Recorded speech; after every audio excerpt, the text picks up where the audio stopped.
Okay, let's be real. If you're a developer, you've been there, lost in a maze of your own code, right? It's that feeling when a project just spirals into this complex, tangled jungle. It's something we all know.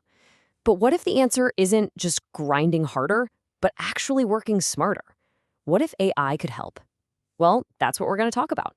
We're about to look at a new approach to code analysis that might just be the machete we need to hack through that jungle. So, here's our game plan. We're going to start by diving deep, really zooming in on a powerful new AI tool that's totally changing how we look at code. Then, we'll zoom back out to see how that tool fits into the bigger picture of software quality. We'll start in the messy code jungle, see how AI gives us a fresh pair of eyes, and then connect all of this to something called technical debt. It's going to be a fun ride.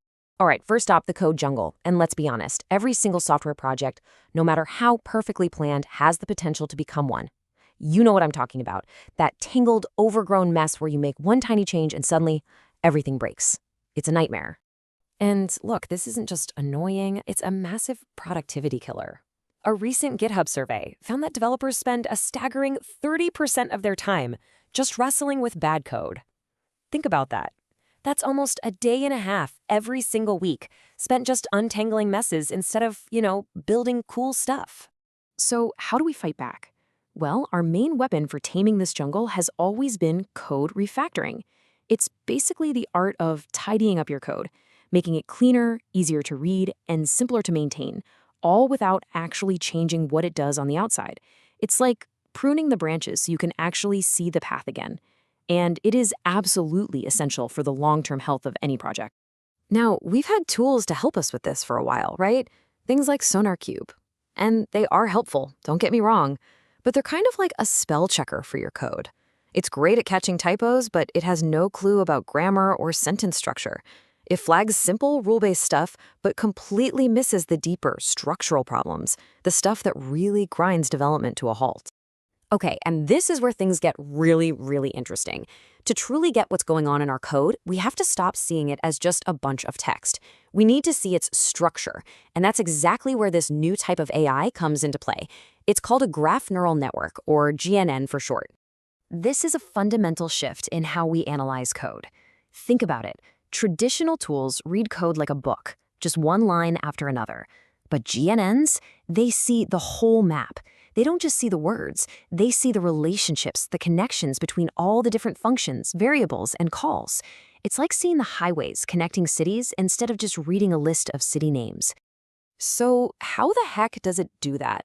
Well, under the hood, GNNs use something called an abstract syntax tree, or an AST.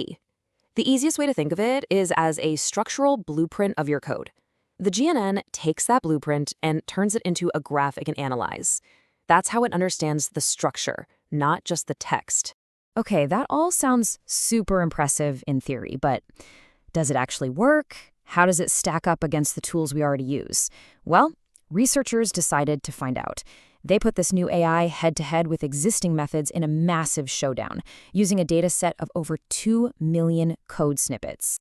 So this brings us to the million-dollar question. Is this AI actually better at finding and fixing bad code? All right, let's break down the numbers, because they're pretty telling. So you've got SonarQube, the traditional tool, clocking in at 78% accuracy. Not bad. A standard machine learning model, like a decision tree, bumps that up to 85%. Better. But then you look at the GNN, 92% accuracy. It's just in a different league.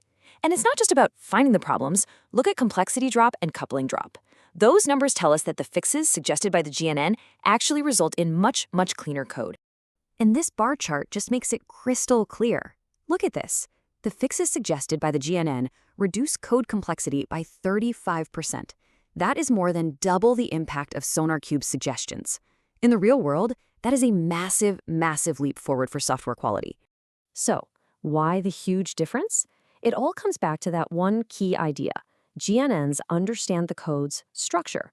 They don't just give you a generic warning like, this function is too long. No, they suggest better fixes. They can pinpoint the best way to refactor because they see the whole picture. Okay, so this is obviously a huge step forward. We've got this incredibly powerful new tool. But here's the pivot. Is fixing one function at a time really enough to guarantee quality in the long run? Or do we need to zoom out and think bigger? And that's what brings us to the bigger picture, the concept of technical debt. This is a framework for thinking about software quality, not as a series of one-off fixes, but as a long-term investment. So, what is technical debt? Well, it's exactly what it sounds like. It's the debt you take on when you choose a quick, easy solution now, knowing full well that a better, more robust approach would take longer.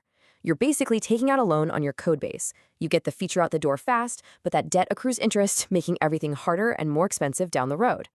So if we're going to treat quality like an investment and technical debt like, well, a debt, we need a plan to manage it. So let's walk through a framework for doing this in a smart, strategic way. It really boils down to a simple 4-step process. First, you have to identify the debt. Where is it hiding? Second, you need to quantify it. What's the actual cost? Third, you make a decision. When are we going to pay this step down? And fourth, you validate. Did our fix actually work and improve things? And what's cool about this framework is that it's not just about messy code, or what we call code smells. It forces you to look for debt at every level. You've got architectural smells. Those are big design flaws. And you even have requirement smells, when the project goals themselves are ambiguous or flawed. And we can keep using those financial terms to make this really concrete. The principal on your technical debt is the estimated cost to fix it right now. But the interest, that's the real killer. That's the extra cost you're paying every single day that you don't fix it. It comes in the form of slower development, more bugs, and just general team confusion. Okay, so we've looked at a super powerful new AI tool, and we've looked at a strategic framework for quality. Now, let's put it all together. This is where the magic happens. It turns out, these two ideas fit together like a lock and key. The GNN is the high-tech tool that lets us nail those first 2 steps of our framework, identification and quantification. It helps us find the debt with incredible precision and then helps us understand the true cost, both now and in the future. And this quote from the research really just says it all. It describes a GNN pipeline that learns from code's bones, not just its skin, promising faster, smarter fixes. I love that. By understanding the bones of our code, this AI gives us the power to make radically better decisions about quality. So, all of this leaves us with a pretty provocative question to chew on, right? For decades, code review has been a deeply human process. But now that we have AI that can see the deep structure of our code, maybe even better than we can, how long is it before our most trusted code reviewer is an AI?